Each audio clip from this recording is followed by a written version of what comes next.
Hello, my wonderful dear people. This is probably not in a good location. I'm going to change that. I realize that it's going to keep getting like bumped on my, I don't know, arm, sweater, whatever. Hello. Hopefully you hear me well. Kombucha, yes. Hello.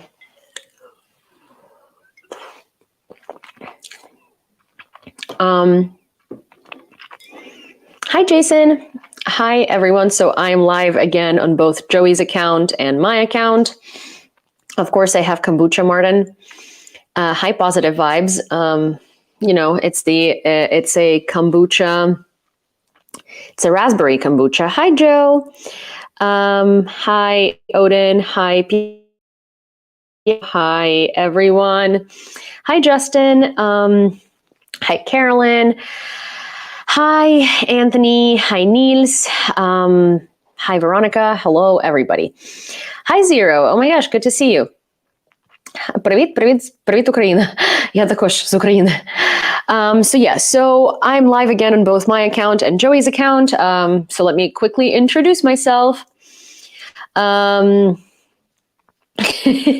love this. Who the F are you? You're not okay. I'm very okay. Thank you very much. Why would I not be okay? I am here to substitute for Joey on his behalf because he had asked me to. And if that's why you are cursing me out, then you probably need some Jesus in your life. I don't know. You need something in your life because, you know, greeting someone and assuming that they've stolen someone's account or they're not okay because they appear in their account is quite odd.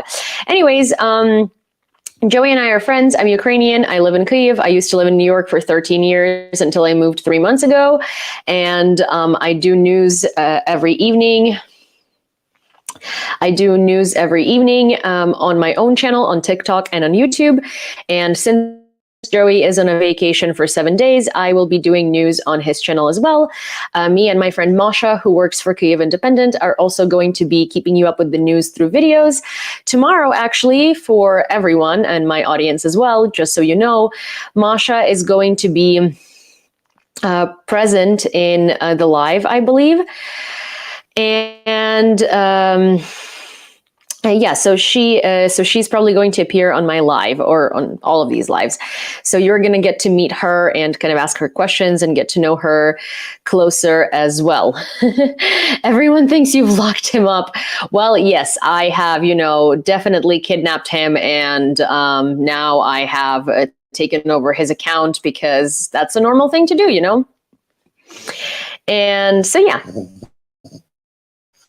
that's, what's my name? My name is on TikTok, it's YEWLEEA, and you can find me in the past 3 of Joey's videos. You can also find Masha there as well. We are tagged in both of them. And we also already posted a video today, and this is what we're going to start with today. So there is a demonstration every Sunday, and those of you who follow Rick on YouTube know about this demonstration because he literally goes there and streams all 3 hours of it and his way there and his way back, I'm pretty sure. But so this demonstration is... I've received quite a few questions from people asking what is the purpose of this demonstration, because we know that Russia is not going to release the POWs anyway, right? This demonstration is for the POWs of Azovstal. And for those of you who don't know, these people have been kept in Russian captivity for about two and some change years. Those that are from the Azov Brigade literally do not get exchanged. The last exchange was about 8 months ago, and they exchanged probably 1 or 2 people.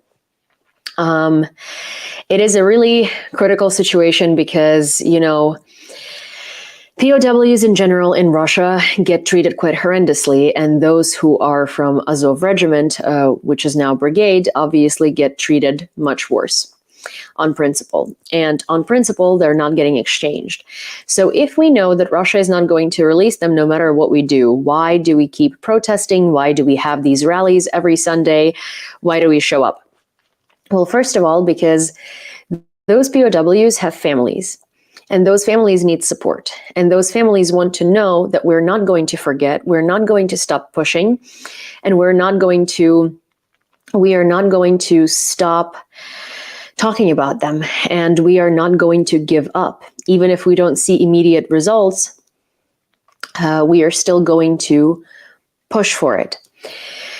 And that's why we do it. Also, the guys that go to war, go to fight, when they see how much Ukrainian people in general support POWs and how much they will not be giving up, that gives them hope, and that gives them a lot of it makes them feel better, because they know that if they're going to be in captivity, they're not going to be forgotten. Also, another reason to show up there is because, I have friends who have been in Russian captivity. I have friends from Azovstal who came out of Russian captivity, and they were there in the first months. And in the first months, all over the world, people were coming out and they were doing rallies and demonstrations in support of Azovstal defenders and in support of releasing them from Russian captivity. When they were there, they were told by their captors, by Russians, that no one cares about them, that everyone's forgotten about them, that Ukrainians, went on and lived their lives and no one's negotiating for them, no one wants them back, no one cares. And obviously they didn't want to believe it, but when you're being told that every day of your life for months on end, deep down you start believing it. And when they were released, they couldn't believe the magnitude of the support around the world that was given to them, the magnitude of people advocating for their release, the magnitude of people advocating for them. And the reason why we do this is also so those POWs, when they do come back home, so they could look back on this information, and they can see that no one has ever forgotten about them, and no one has given up, and everyone kept pushing and pushing and pushing for their release. Because what's the alternative? We go home and we just forget about them. We go home and we pretend like we don't care. We're never going to do that. And, for those guys that go to war and those who might end up in captivity, those who have access to the news, they know that we are there every Sunday, and every Sunday there's more and more people, and it's a bigger and bigger demonstration. And if they unfortunately end up in captivity and they're being told by Russians that no one gives the slightest about them, they won't believe it. And they will know that we are there and we are on their side, and that we are there to support them because they defended us. Is that Cindy in the background? Yes, it's Cindy kind of snoring in the background, slightly snoring. She's very tired because she went to the demo with us, and so she went to the demo with us, and she was very, she had a lot of interactions, and people were super happy to see her. She had a really long day today because we also did like a huge walk, and it was just a whole thing. Also, do you remember the combat medic Taira Yulia Paevska? So she was the combat medic that snuck in footage from Mariupol from her body cam in a tampon and gave it to AP journalists to publish.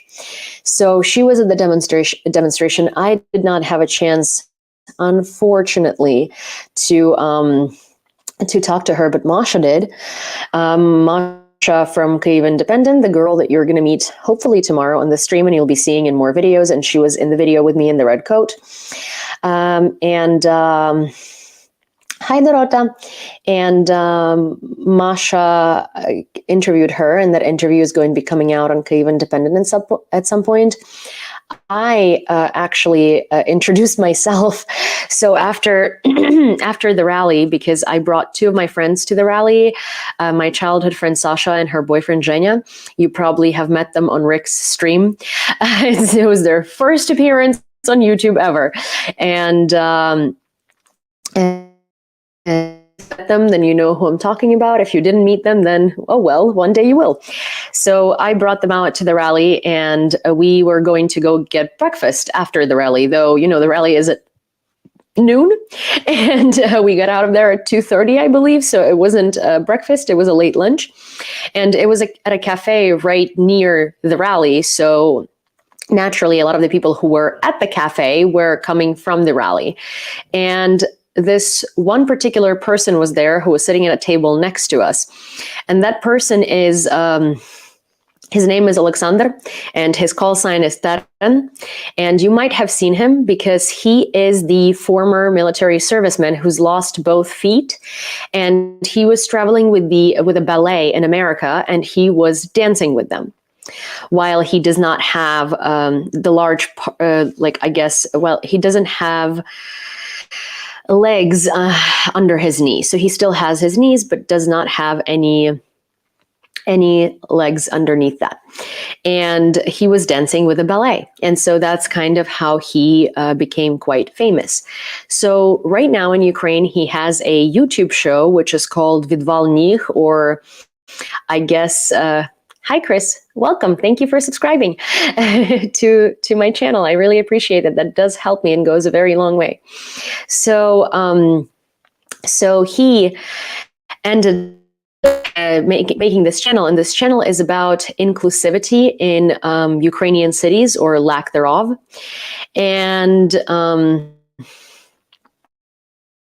And he basically travels to a different Ukrainian city each episode, and he brings in a famous co-host. Yes, I did, Daniel. So this week it was Kyiv, last time it was Lviv, before that it was Vinnytsia, and he basically gets a person who does not have any disabilities and puts them in a wheelchair to show a point of how difficult it is for a wheelchair user to access places. And they rate the city 1 to 10 for its accessibility. And so he does these things. And I also know that he speaks English because he's been doing quite a few interviews in English when he was in the US. And I've been wanting to meet him. I've been wanting to speak to him because, you know, I always talk about how I really, really, really care about making Ukrainian cities more accessible and more inclusive for people with disabilities and in general. And so I saw him, and I came up to him and I was like, "Hi, I'm so sorry. It's just for a second. I don't want to distract you. I know you were having like lunch or like whatever, but I'm a journalist. I'm Ukrainian from the US, and I would really like to record an episode of a podcast with you talking about the lack of inclusivity in Ukraine and what you think can be done to fix it." And he actually agreed to do that. He did tell me to message him on Instagram, and he will coordinate me with his PR person. So he can, we can arrange something, because his schedule is very busy and he can't really like arrange anything himself because he just doesn't remember all the things that he needs to do. So there is a person who schedules these things for him. So tomorrow, which is Monday, I will be reaching out to his PR agent and hoping to set up a recording time. My only sort of qualm here is that I've been trying to, I remember you did a video about it before with another person. Yes, my friend Vlad. So can you pin a link to his YouTube channel? Wait, I can put that link in my YouTube community tab if you would like. But I don't know if I can pin a link to his channel in here, because TikTok doesn't really do links and you can't copy them. And it's also in Ukrainian. So I don't know if it's going to be nearly as educational for you as it is for Ukrainians, which is why I would like to do one in English. So RU, which is Russian Federation, is cancer. I agree, for sure. But so yes, so that's something that I'm hoping to do. My only qualm here is that I have been working on, I can't add subtitles because it's not my video. So I have been working on creating a video channel that would be facing English-speaking audiences, and that would be a completely new media in Ukraine that would be meant to be facing the West. It's not going to have written pieces, most likely. It's mostly going to be video. And I'm wondering if I should wait with that interview until this is finalized, and if this is finalized and it's set in stone, or if it's or just do it now and put it out on the podcast that has kind of been frozen since I've moved to Ukraine, because it's been difficult to do so many things at once. So we shall see. But yeah. So yeah, that's kind of a thing. Also, let me catch up with comments on YouTube, because I'm over here trying to navigate one screen, two screen, three screen, because there is Joey's TikTok, my TikTok, and my YouTube. So that's what we're trying to do. So please bear with me while I read the comments, and then we are going to jump into talking about the news. Okay, Veronica says, the headline is already a trigger. First he said he ends the war in 24 hours, and now Ukraine have to surrender land. That dude really pissing me off. I mean, Trump pisses everyone off. Yes, I mean, when he said that he was going to end the war in Ukraine in 24 hours, we knew exactly what he meant. He would just refuse to answer that question. And then recently he did. We're going to get there. He's not my favorite, but getting tired of listening to his rant lies. Oh, Niels, I mean, listen, Donald Trump is not only not my favorite, I absolutely cannot stand that excuse for a human being. The daughter seeking her father froze me. I read somewhere that Azov, Aidar, right sector, and other similar groups are a whole different beast than regular soldiers. No, well, so, I mean, here's the thing. Azov is... I am going to explain this. I don't know if Joey has explained this to you, but let me try and comprehensively explain the difference between Azov in the National Guard and other units in Ukraine. So we do have now a lot of very specialized elite units, but basically Azov, until the full-scale invasion, was one of not many elite military units in Ukraine. Azov has its own sort of fundraising, and Azov is more specialized. Azov has been kind of copying their training from the Navy SEALs in the US. So if regular military doesn't have as strict of requirements as Azov does, in order for you to be able to get into Azov, you need to go through sets of tryouts in incredibly dire circumstances, and you need to pass in order to be accepted. So it's a very, very difficult unit to get into. Think of it as special forces in the military. And they have NATO standardized training. They sort of like their routines, their physical prep, their combat prep, everything is just, well, now there are quite a few units like that. But at that point, it was just on a whole different level than everywhere else in the Ukrainian military. So that's why when Mariupol was being surrounded and Mariupol was being attacked and Russia was wiping it out, Azov was able to hold it for so long, given the circumstances, because of course, they were incredibly prepared for something similar to happen. Even if they didn't have weapons, they had strategy, and they had the ability to persevere. They also had incredible training and endurance. Yeah. Slava Ukraini, Heroyam Slava. Can someone please take out the little trash from YouTube? Thank you, Annette. Highly trained troops. Yeah, special forces. They're special military forces. And 3rd Assault Brigade, yes, that's a lot of former Azov servicemen who were not in Mariupol at the time of the invasion were responsible for forming 3rd Assault. So their training methodology is very similar to Azov. Right now, they're way more supplied than Azov is, and they're also I would say much higher trained than Azov is, because a lot of the Azov regiment servicemen that were in Mariupol obviously died.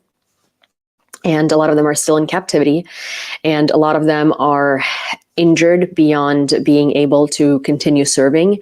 So at the time at which Azov was in captivity, in most of its personnel, Third Assault was not in captivity. So, and they had former Azov servicemen who were able to establish protocols and routines and training and stuff like that. And so while Azov was being in captivity, Third Assault was training, and Third Assault was getting stronger. Also, Third Assault does not have all the Russian propaganda having created a negative image for them for the past 8 years. So they are they're a unit that is allowed to receive Western weapons, unlike Azov. Because there's still a provision in the U.S. Arms supplies that Azov is not allowed to receive all the modern Western weapons. So Third Assault right now is, I would say, a far superior combat unit than Azov is. And that's not because Azov is worse in any way. It's because Azov, had its difficulties, and it's quite understandable. I also think maybe before we jump into the news, maybe you guys have questions that you've been wanting to ask a Ukrainian or, someone who's on the ground. I will try and answer those for you. Thank you, Scooter, for subscribing. Oh, I really appreciate that. Oh my gosh. Also, you guys, if 3 more people subscribe to the live feature on my account in the next 15 minutes, I guess it's going to unlock some new emojis for use or something like that. I don't know if it's relevant, but that's the second time the subwave has started for me, and I don't quite get them. Do I like Ukrainian pork cabbage rolls? No. So here's the thing. This is a weird thing, but in different regions in Ukraine, cabbage rolls are made with different filling. And so, for instance, where I am from, we use mostly rice and very little meat in the filling. It's mostly rice, and then there is some meat. And in other regions, they use a lot of meat. Oh, hi, Chad. Good to see you. And they use a lot of meat and some rice. And I don't get it. I don't get it. I don't like a lot of meat in my cabbage rolls. They're cabbage rolls. And then in other regions of Ukraine, they put freaking buckwheat instead of rice into cabbage rolls. And I just don't get it. I do not get it. A holubtsi, yes. It's so weird. It's just criminal. And I will tell you that every person who grew up with a specific way of making cabbage rolls is going to argue with you the same way that I do and tell you that the other method of preparing cabbage rolls is just criminal. But I'm just going to say, when you eat cabbage rolls and it's mostly meat, not rice, criminal. Also, I don't really like pork that much. So no, I prefer beef. How do you keep morale high in this situation, and is it still high in Ukraine? So that's the whole thing. When you were saying rice and meat, I knew you were talking about cabbage rolls, of course. My mom makes them like meatloaf. Oh no, I could not. My grandmother made it with little rice and with rice and little meat. Yeah, exactly. Okay, so someone had asked, how do you keep the morale high? So it's a difficult question because it's hard to keep morale high, especially 2 years into the invasion, when Russia bombs your cities every day and you keep seeing deaths upon deaths upon deaths in the news. When the U.S. has taken an 8-month sabbatical from supplying you with weapons, and when it seems like a lot of world leaders are just acting completely atrocious. And it is really, really, really difficult to keep morale high. But so one of the ways that we do, right, is you guys, let me answer one question and then I'll answer the other, because I do want to answer everyone's questions, but they're coming way faster than I expected. But so one of the ways that you keep morale higher is by doing these demonstrations, by coming all together and feeling unity. Because, for instance, every time that I come to a rally for Azovstal POWs, I come out of there charged, like positively charged, because I see how many people care. I see how many people are not giving up. I see how many people are doing their best and show up every weekend and take their Sunday, 3 hours of their Sunday, to stand there with a poster and show that we will not forget and we will not give up. So these types of things really help morale. Helping soldiers at the front and sending them care packages help morale. Combating propaganda and dumb stuff that you see on the internet really does help, because a lot of the times, I see Ukrainians falling for Russian propaganda, and I see them get disheartened, and I see them get upset, and I try to really, logically reason with them. Also, you keep morale. Right now it's sort of like a period of a morale like little downfall, because first of all, it was winter, and winter is really cold, and there were lots of airstrikes, and we weren't getting ammunition. There were lots of like really unpleasant things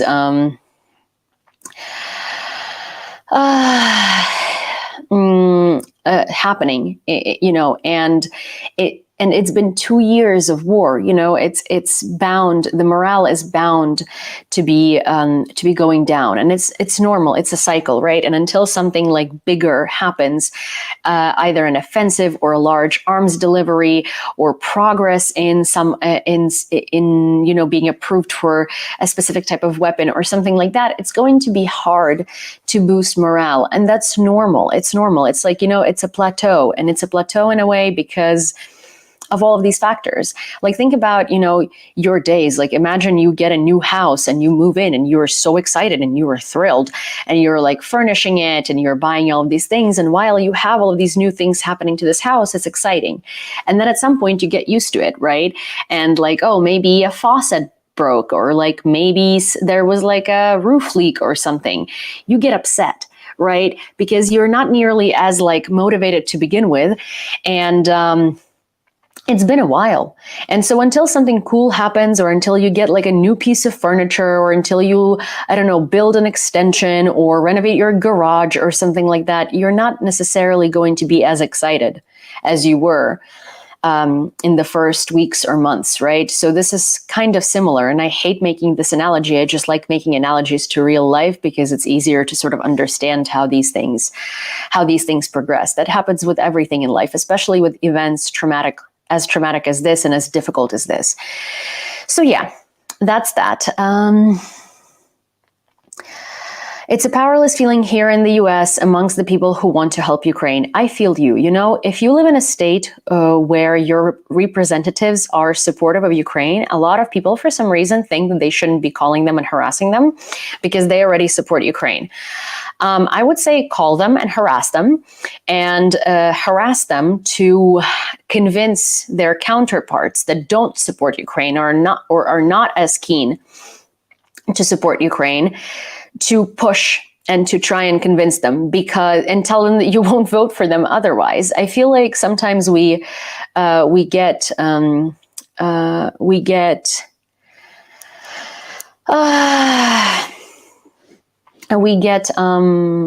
content, because we know that our reps support it. So why harass them? And harass them. Do harass them. So someone asked, is Stepan Bandera loved in Ukraine, or is that Russian propaganda? So there is a lot of Russian propaganda about Stepan Bandera. And I feel like actually probably Joey did not explain this a lot to you, because it's one of the things that a lot of people don't talk about. First of all, it's a very controversial subject. Second of all, I don't think that someone who is not in Ukraine or Ukrainian, or didn't grow up with this history and context and nuance, will have a very hard time explaining it. I have explained it so many times, but I will again, because I think it's important. So first of all, during the time of Stepan Bandera, Ukraine had just come out of Holodomor a little less than a decade earlier. Holodomor was a forced famine of Ukrainian people by the Soviet Union. And millions, at the least 4 million people were murdered by the Soviet Union. Our Hitler was Stalin, and we also had Hitler on top of that. So Stepan Bandera, while his methods were pretty cruel, was a person who was trying to get Ukraine the F away and out from the Soviet Union.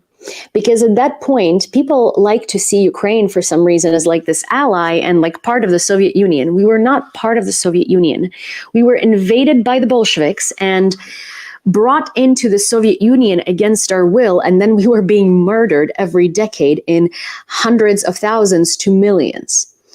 Our language was being eradicated, our culture was being eradicated, we were not allowed to be ourselves, we were not allowed to exist, we were not allowed to live. So when Stepan Bandera emerged, he emerged because of that. Not because he was some crazy person. Not because he was some crazy person who was just like, Ukrainian nationalism. Like, no, he was trying to liberate Ukraine from under this torture and murder. Чому в мене інше ім'я? Тому що я на 2 аккаунтах зараз роблю лайв, а це аккаунт мого друга, який зараз на відпочинку. Попросив мене робити лайви замість нього. Anyways, so at that point, when the Nazis came to Ukraine, Ukrainians didn't treat them as like, oh my gosh, no. We treated them sort of as like, oh, well, it can't be any worse than Stalin or Lenin or the Soviets, right?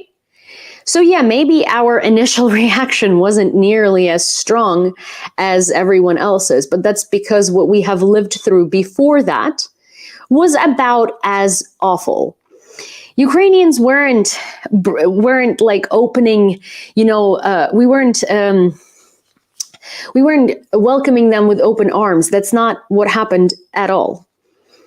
In fact, we were just hoping that they would not be any worse than what had already been happening to us at that point. And context matters a lot. Stepan Bandera was the leader of Ukrainian national resistance. However, all of the stuff that is being tied to him, that was being done in his name, was not done by him or anyone who is actually related to him and his doing, because at the time at which these things were being done, he was in a German fucking concentration camp. What Stepan Bandera did in fact end up doing is when the Germans came, he pretended to collaborate with them to get all of the information that the Germans had on the Soviets. In fact, the reason why he was put in a concentration camp to begin with is because the Germans thought he was an ally and he was going to be a Nazi ally. But they quickly realized that he did not care for any orders concerning the Jews, and he did not execute any of them, and he did not try to enforce the Nazi rule. He wanted independent Ukraine, and he literally only went to the Nazis to find out all of the information that they have on the Soviets. And that's how he ended up in a concentration camp. And by the time Volhynia and all of these Russian propaganda favorite subjects were happening, Stepan Bandera was in a concentration camp. Yes, there were some Ukrainian people and there were some Ukrainian units that joined the Nazi forces. And that happened in every single country. There were defectors and traitors in every single country. And the fact that people keep bringing up Stepan Bandera as if he was some sort of like, I don't know, world's only evil, and that, it was only Ukraine where there have been like defector units who were traitors and who joined the Nazis, is delusional. Because in every single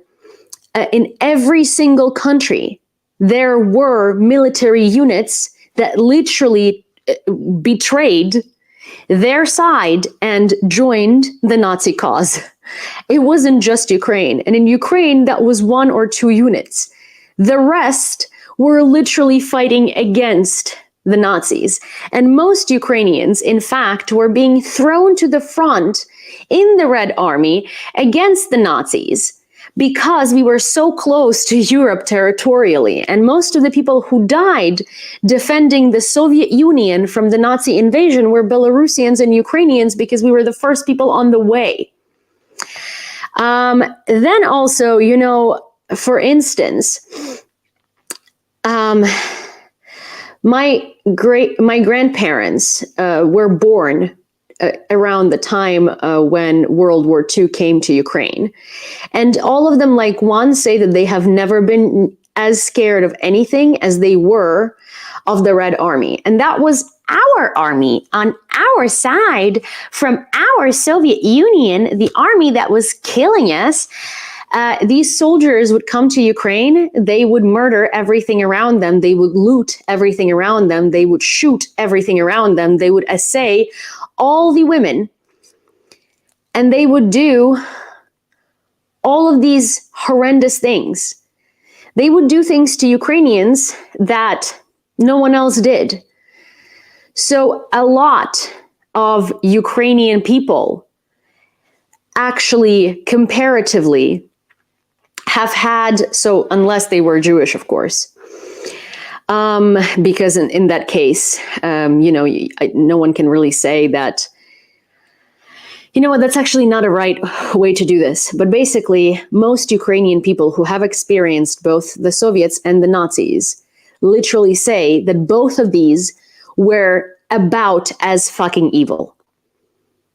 And one of them, in our case, was from our side, and it came and murdered us and looted us and all of this stuff. So yeah, I'm very tired of people talking about Stepan Bandera and trying to bring him up without any context.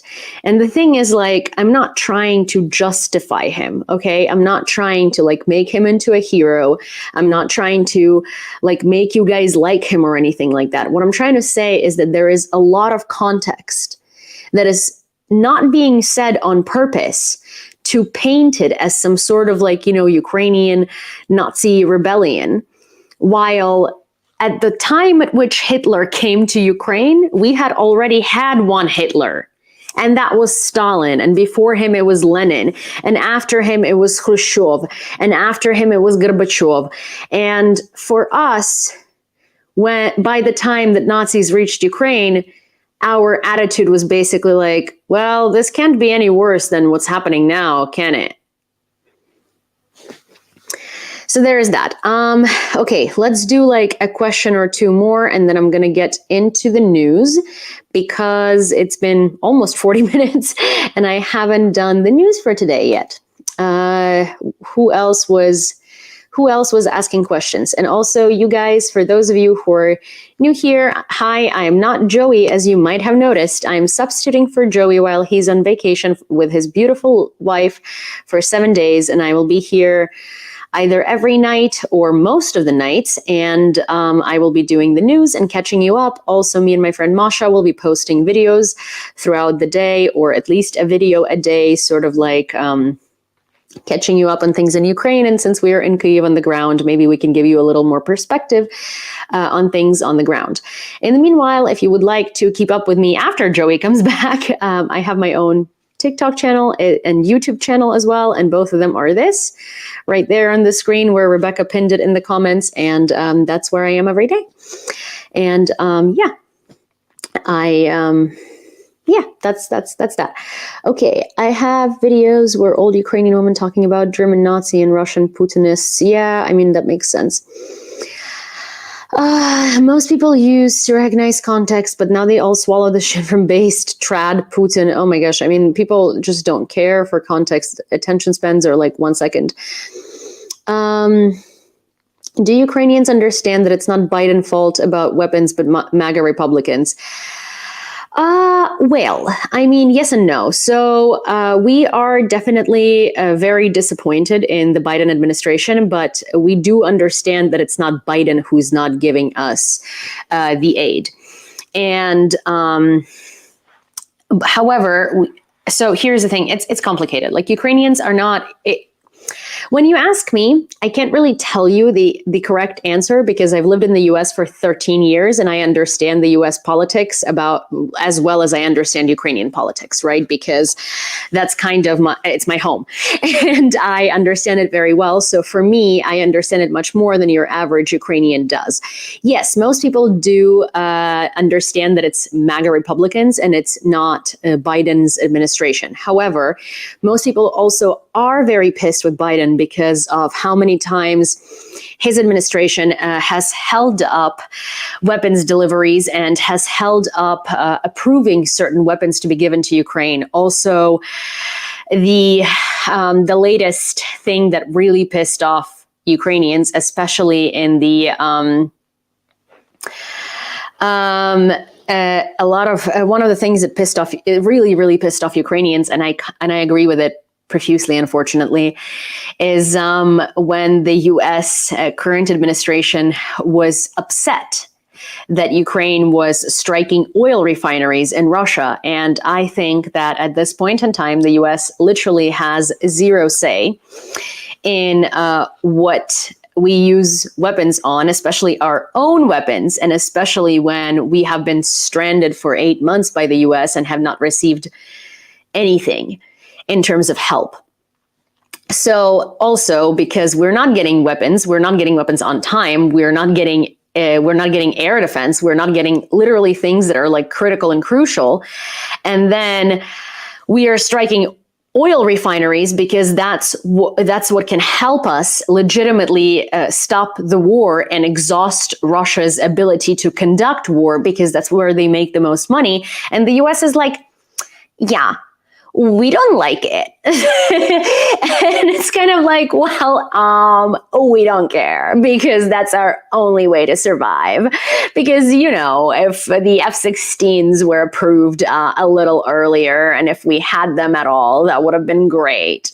And it's like, you know, if we had more Patriots, and like if Tauruses were approved, you know, all of those things would be really fucking helpful. And since like we don't have them, we have to figure out ways of how to do this on our own. And we're only using our own weapons to do that. So maybe don't. I'm sure you don't like it, but like we don't have a choice, because we don't like dying and we don't like not surviving. We also really don't like being stranded at the front with no weapons deliveries. And it'd be okay if those weapons weren't promised priorly, but they were, and then they just magically didn't get there in time. So yeah. There is that.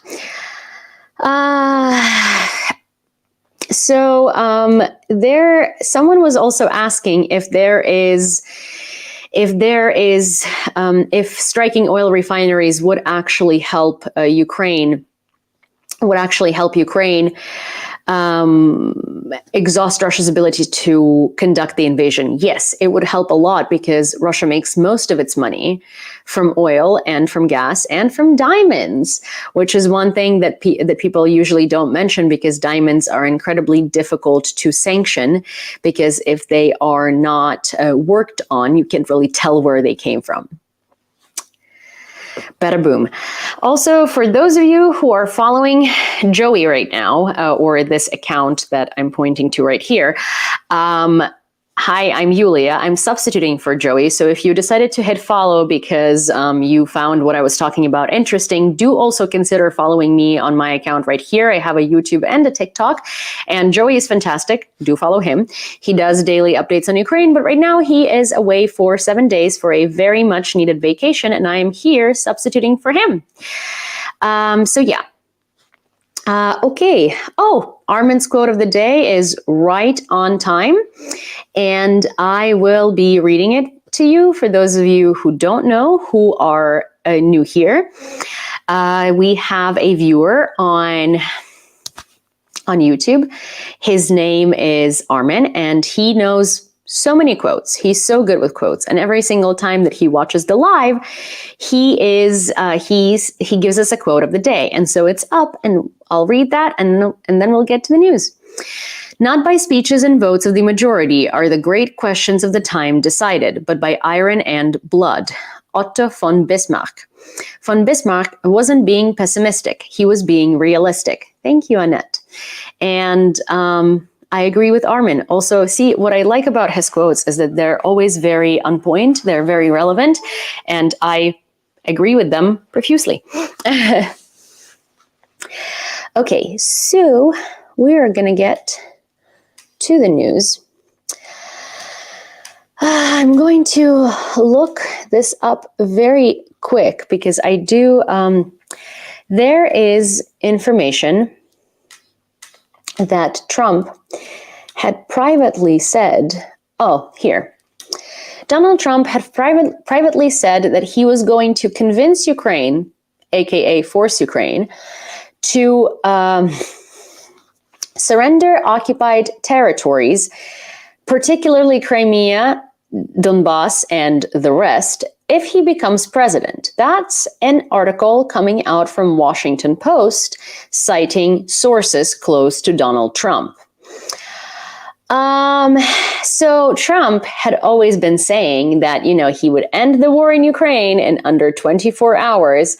And I've said from the very beginning that what he means by that is he's just going to force Ukraine to surrender. And every single time he was asked how he would accomplish ending the war in under 24 hours, he would stay silent. Why would he stay silent? Because obviously the only way he can do that is by literally forcing Ukraine to surrender.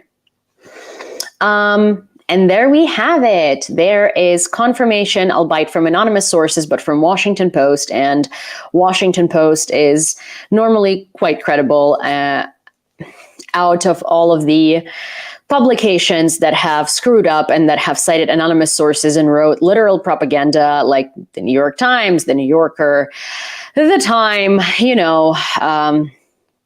the Wall Street Journal, and all of those. The Washington Post, I guess, fucks up least often. So, and also, Trump doesn't have any other way of ending the war in under 24 hours because Putin would never listen to him and take the troops out of Ukraine. That's the only way to end it in under 24 hours. And of course, he doesn't have political pool to do anything else. So his strategy has always been that.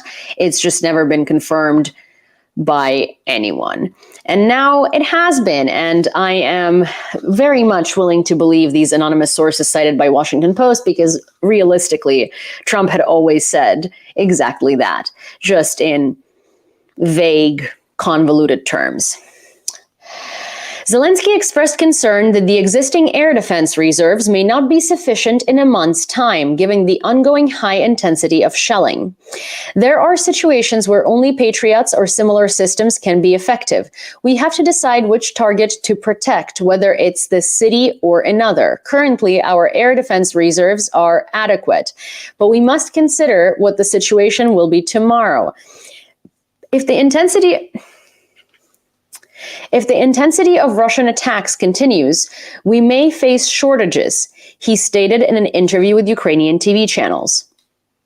Furthermore, he mentioned that only 10% of the promised F-16 fighter jets will be delivered to Ukraine this year. Nevertheless, he emphasized that these aircraft will be capable of coordinating with air defense systems to enhance Ukraine's defensive capabilities. What I just said? F-16s that were not only not being approved for the longest time ever, but they're also being delayed and delayed and delayed and delayed. And this year, we're only getting 10% of them.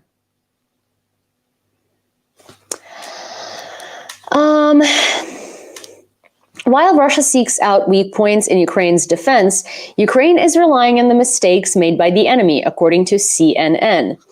The Russian forces have been launching frequent mechanized ground attacks, resulting in significant losses in manpower and equipment for the occupiers, albeit causing erosion in Ukrainian defense capabilities along the front line.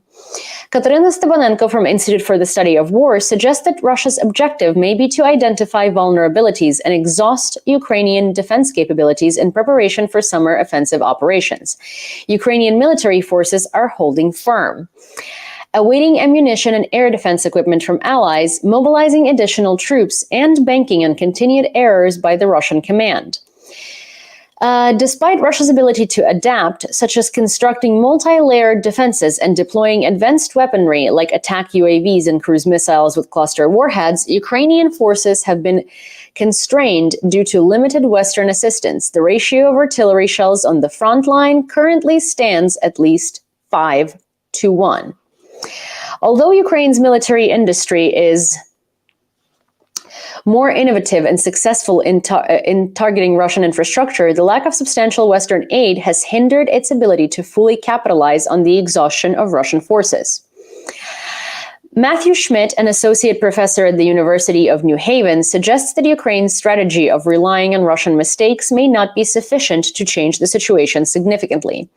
Stepanenko highlights that despite significant losses suffered by Russian forces, Ukraine has been unable to exploit these weaknesses due to resource constraints.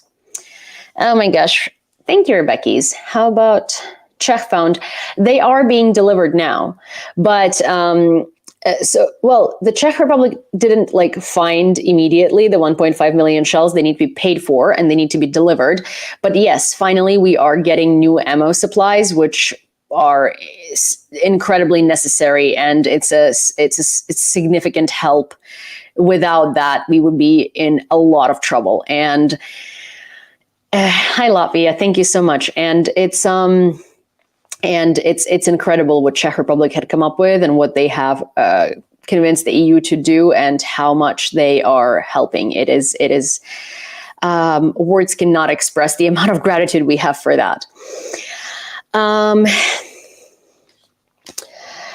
President Zelensky announced that the construction of defense structures in certain directions has reached completion rates of up to 98%.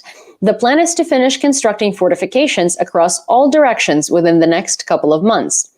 He noted that while the deadlines for completing construction in all directions are roughly similar, progress is faster in areas closer to the front lines.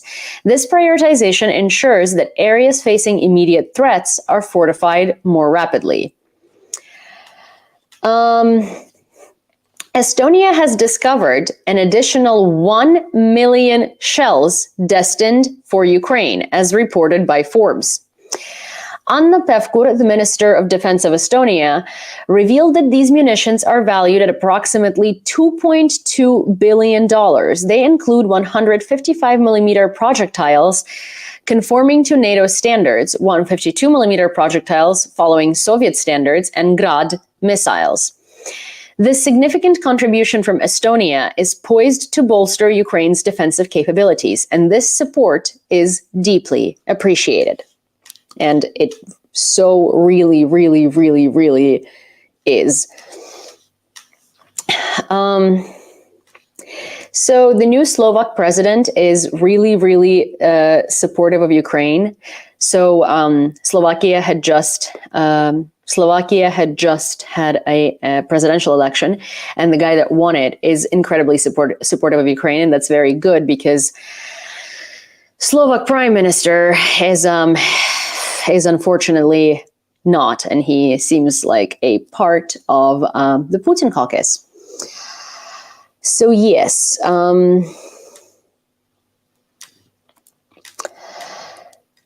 A Ukrainian journalist was injured in the attack on Kharkiv a couple of days ago, and that Ukrainian journalist is a journalist of Ukrinform, or Ukrinform, I guess is what you guys would say. You might have heard about her. Ukrinform has an English-speaking segment, and they have an English-speaking Instagram and Twitter, and you can follow them. They're a very good news source. I actually pass by their office very, very often. And a journalist from there was in Zaporizhia the other day when there was a huge airstrike, and her condition has finally stabilized, though she's very seriously injured. According to doctors, she's expected to return to work in about 2 months if everything goes as planned. Zvonareva provided details about her injuries, mentioning a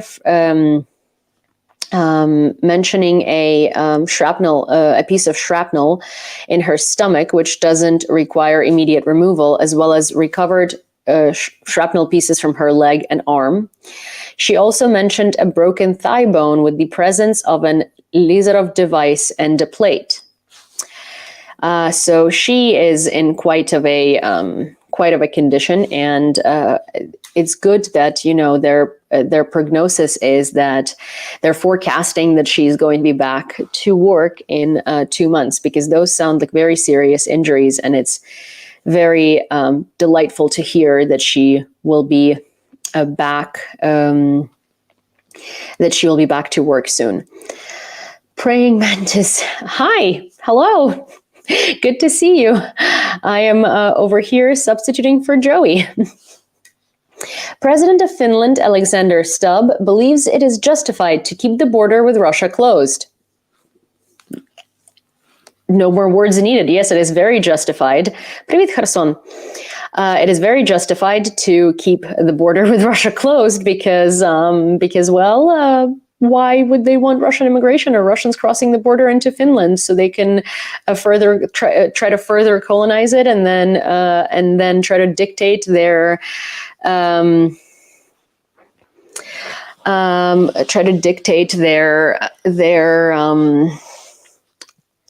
rules and regulations.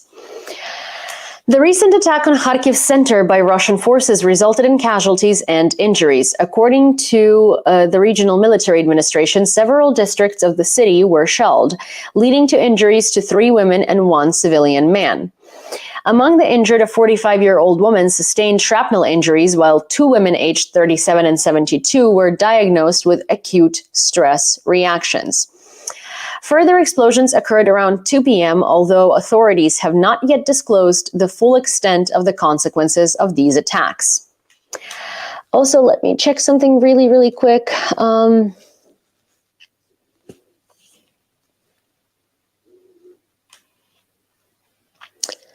One second.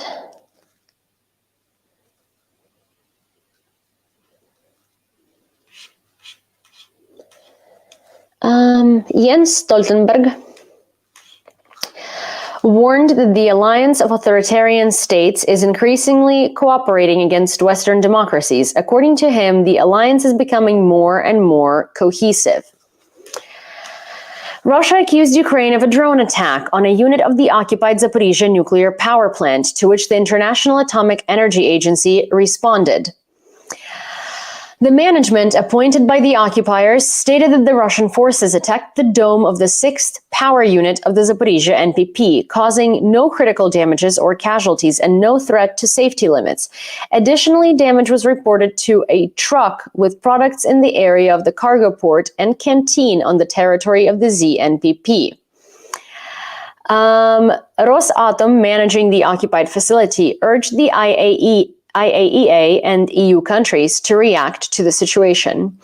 IAEA Director General Rafael Grossi confirmed receiving a message about the attack, stating that a drone detonated on the plant site. He emphasized the importance of refraining from actions that endanger nuclear safety and contradict the IAEA's principle. One second.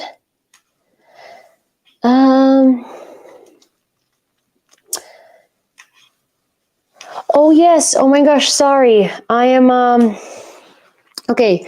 Need to do a clarification. What happened? So yes, what happened in Zaporizhzhia was 6:21 p.m. Kyiv time. This is what was written about, and it's been today. Yes. Also, clarification on Slovakia. Sorry, I fucked up. Pardon my French, because there were multiple elections in Europe in these past 2 weeks, and yes, in fact, in Slovakia, the prime minister. Sorry, wow, I really screwed up. The other day there was an election in, I believe it was either Bulgaria or Romania, and the person who was elected president is in fact very pro-Ukrainian. However, when it comes to Slovakia, thank you for calling me out, because I would have just had to, I don't know, notice it when I was going through the footage. But hello, mistake needs to be fixed. Pellegrino, who is the current new president of Slovakia, is in fact not pro-Ukrainian. That is a different European country, and he is from Fico's party. He was also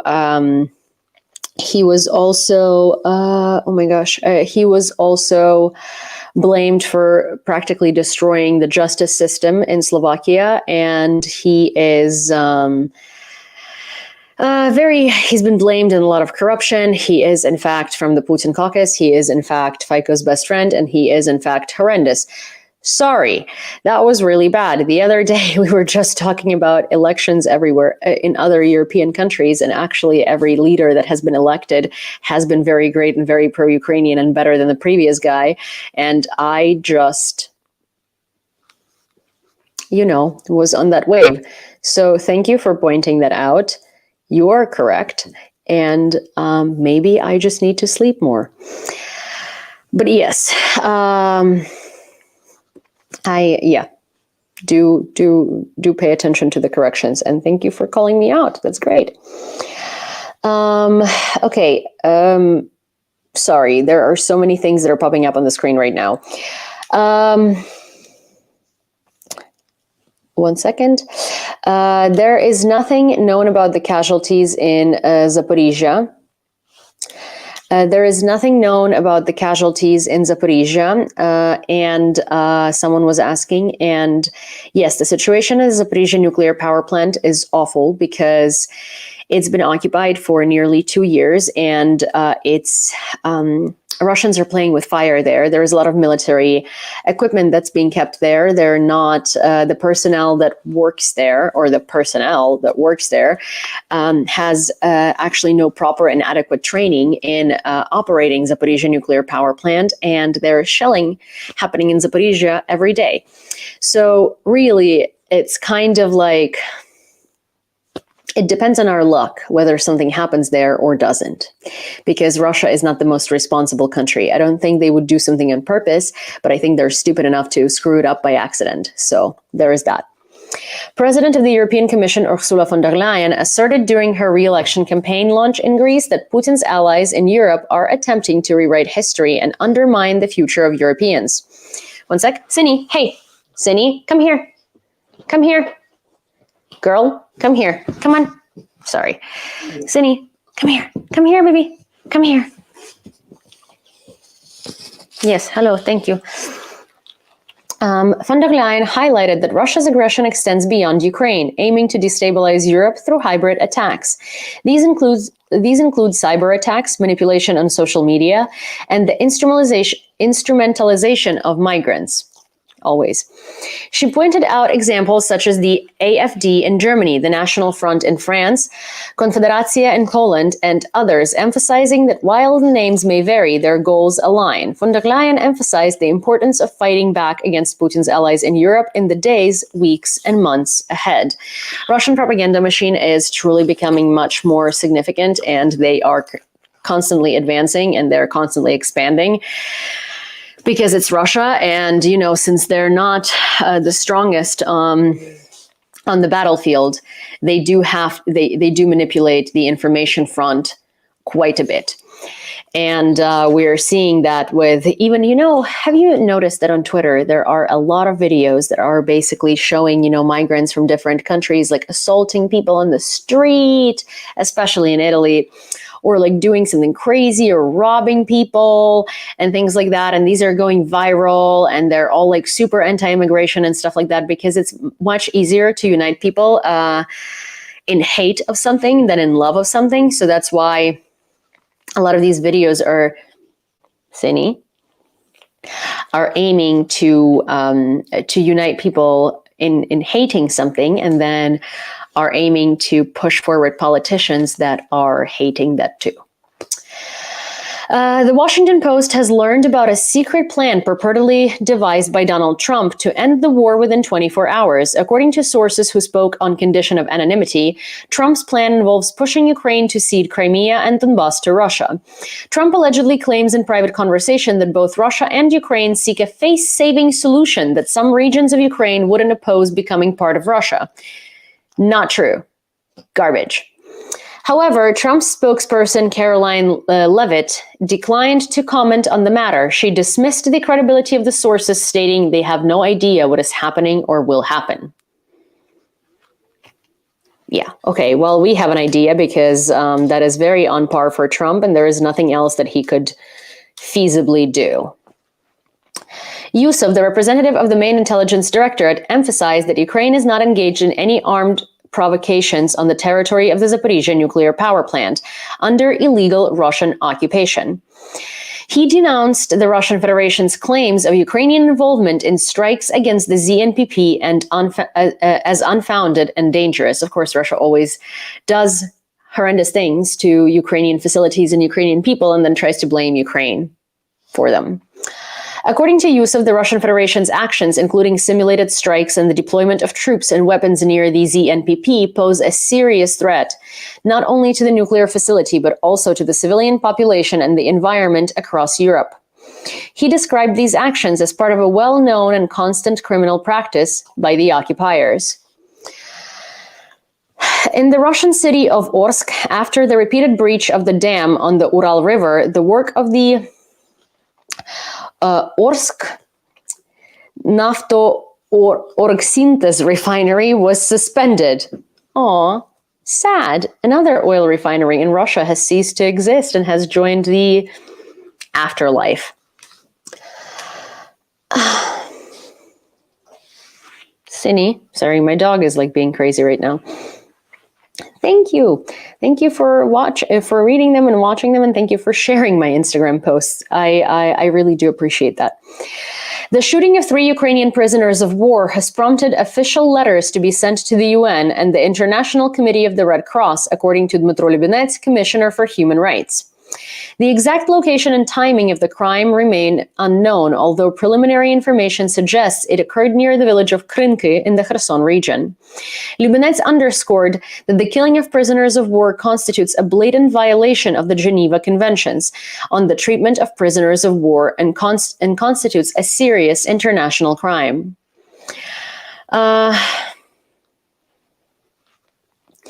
Regrettably, such incidents are not isolated, but rather a systematic practice of a deceitful adversary.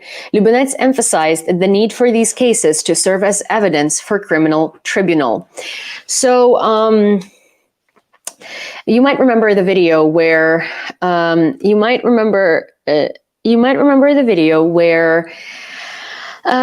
where Russians were executing Ukrainian soldiers that surrendered, and they let them believe that they're going to take them prisoner and literally shot them.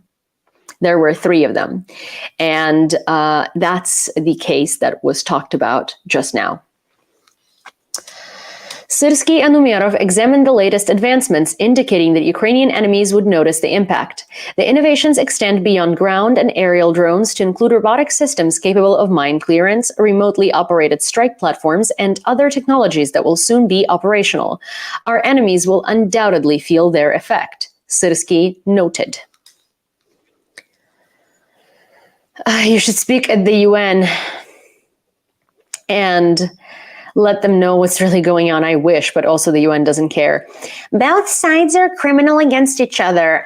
No, because if someone came to your apartment, broke down the door, and started attacking you and killing your family, and then you started defending yourself, you would not be equally as criminal because you are entitled to defending your fucking life from an invader. Okay?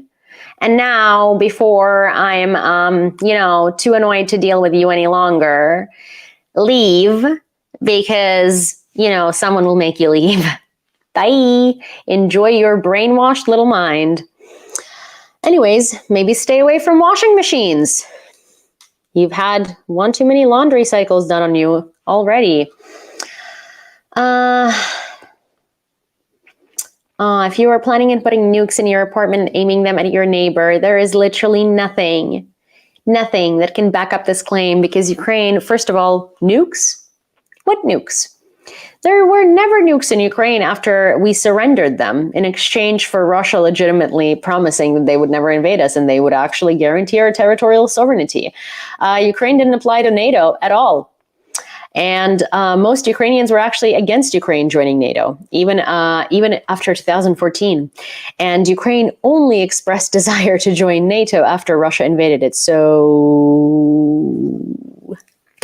F off. Anyways, you guys, let me read some of the comments. Let me read some of the comments that were on YouTube because I've missed most of them.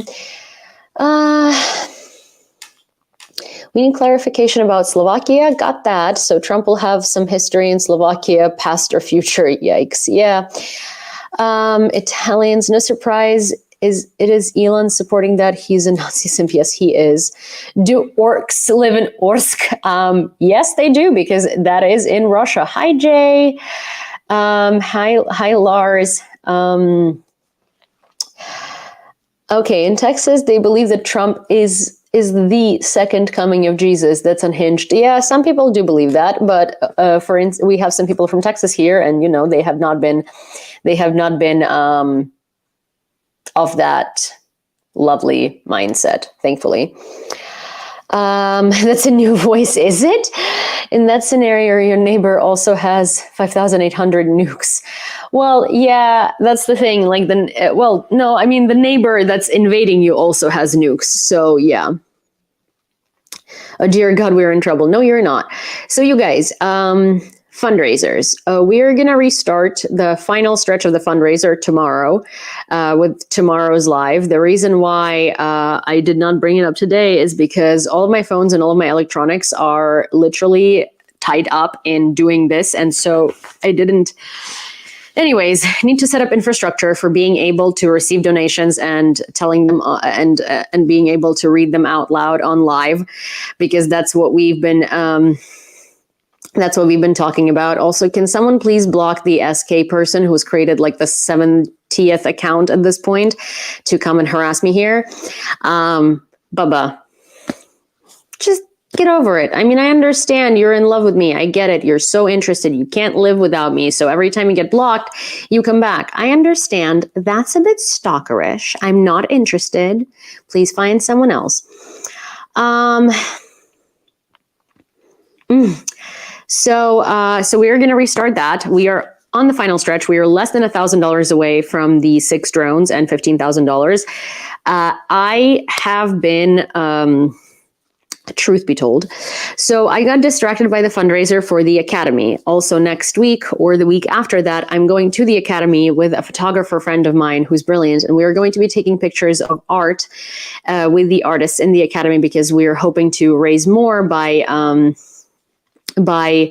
helping them set up an auction. And I'm going to be talking to various different creators, and I'm hoping to do like an auction simultaneously on all of our channels.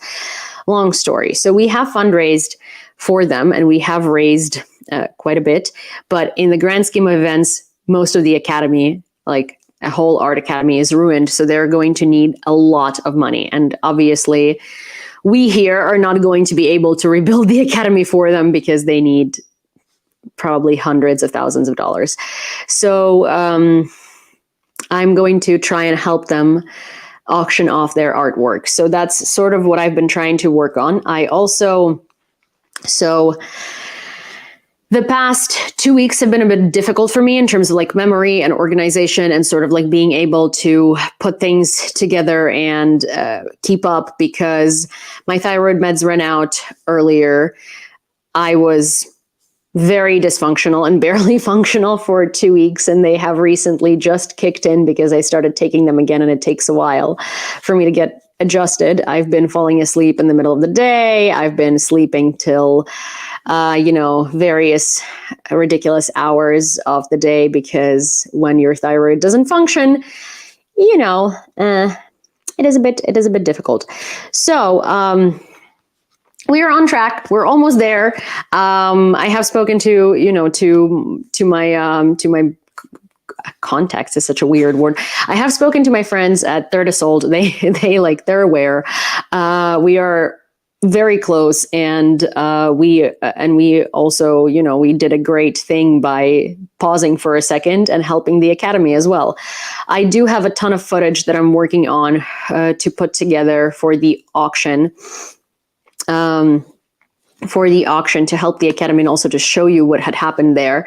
But because it's so much footage and we were trying to make it into like a very reasonable, good YouTube video that will be, viewed by many people, it does require a lot more work than my videos normally do. And again, since I've been, traveling home for Easter and having a very hard time staying awake because of my thyroid, things have been being done much slower. So thank you for your patience. Thank you for your understanding. We'll resume our normal tomorrow, although still with Joey or with Joey's account. So not quite normal, but close to normal. And Martin, sorry, I saw your comment and I was like, oh, wow, I really never addressed that. So thank you for commenting that. I felt really bad because I saw it 2 days later. And I was like, is Martin on Discord? But, I then realized you're also on Patreon and I could have answered that for you much easier, but I like to make things difficult for myself. Anyways, you guys, thank you for subscribing to me on YouTube.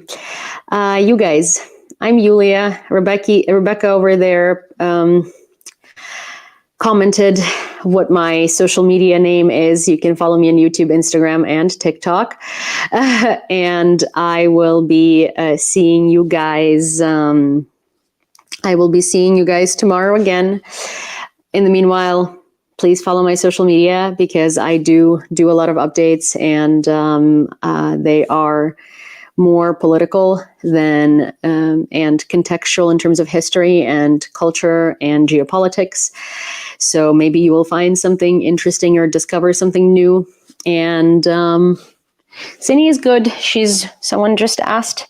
Oh, Lars did. Cindy is right here. She's been snoring and she's had a long day and she's had lots of treats. And I will tell you more about it tomorrow. I'm trying to take the time that I'm doing lives on Joey's channel to sort of be more informative and less chatty about things that we chat about because, Joey's viewers don't know me. Joey's community doesn't know me. And so I doubt that they want to hear about my dog and her getting treats and stuff like that. So we're going to be more newsy and less personal in the next couple of days. At least until we get to know each other better. So, okay, you guys, I love you all. You're phenomenal. Thank you for supporting Ukraine. And thank you for showing up every night. And thank you for being amazing. And you're great. You rock.